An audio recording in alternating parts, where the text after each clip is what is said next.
Now, the Gauteng Education Department will appoint an independent law firm to investigate the drowning of 12-year-old Latoya Temilton at a school camp earlier this month. Temilton's father has laid the blame for his daughter's death squarely at the door of Laerskool Queenswood. To discuss the Gauteng Department of Education's pending intervention, I'm now joined by spokesperson Steve Mabona. Steve, lovely to speak to you this afternoon. Unfortunately, under these very, very difficult circumstances, what can you tell us about your reaction as the Department of Basic Education for Gauteng? Good afternoon, and to all our viewers. Look, yes, we have already actually appointed the independent firm that is going to be investigating circumstances surrounding this incident. We have actually announced that on Monday we will be introducing them to the school management, SGB, and they will then start with their process of investigation. And later we should be in a position to also introduce them to the family. As you will know, that the family is away in Mpumalanga for the funeral. So we're not going to be in a position probably to do it tomorrow, but we are making necessary arrangements to make sure that we also introduce them to the family so that they can then also interact with them as they conduct their investigation.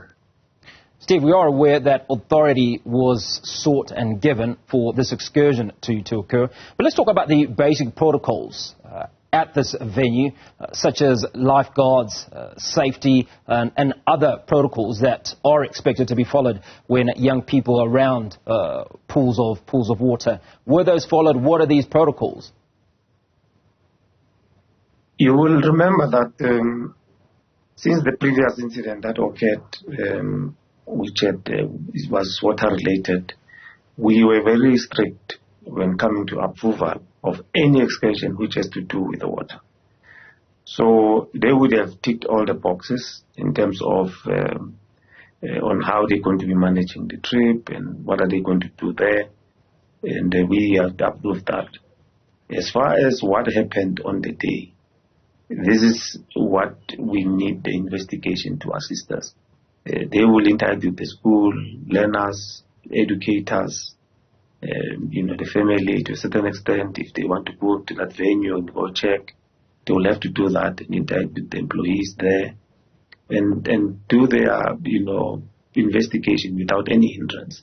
So they will indicate on what is it that they will be doing, in terms of how they will be investigating. So it will be difficult for us to really, delve much into whether this was there, whether was there any adherence and all that. So let's not second guess what transpired on the day, but let's talk about what is the expectation. Because obviously it's standard procedure. This unfortunate incident is recurring, meaning that it's happened before. So what is it that they're supposed to follow when they get to any body of water with young people? No, if they were to undertake anything which has to do with water, there must be vests there for those that would not be in a position to swim or can't. They must make sure that there's lifeguards. And the teachers always must be on site. You know that, each and every teacher, there's a certain number of learners that will be, accountable for. Depending on the number of them, then they will segregate and make sure that, learners are well taken care of. The SGB representation will always be part of the trip so that the parent body or the parent component is represented. And school management as well, they will then have their own representation. And they will, continue with that process as per how they would have planned it. Now let's talk about the response time of the paramedics. Was this in line with the expected standard? No, we're not going to go there. That will form part of the investigation. So what information can you give us as the Department of Education based on what's currently available and does not impinge on the actual investigation that is being carried out? No, we can confirm that, yes, it is alleged that the grade 7 learner, succumbed as a result of drowning, as per the information that we have. And we can also confirm that the police are investigating this matter as well, and that we have already appointed an independent law firm that is starting in tomorrow. We're introducing them, and then they will give us more details tomorrow when we interact with them. Because we'll give the members of the media an opportunity to interact with them, ask whatever questions that they would want to ask, and from there they will then continue to do their work. Maybe you've also have engagement with the family. What support have you been able to? What support have you been able to give the family, and what support has been given to the learners, many of whom we saw at Latoya's funeral yesterday? Psycho support is standard. We offer it to any eventuality that happens. We offer that.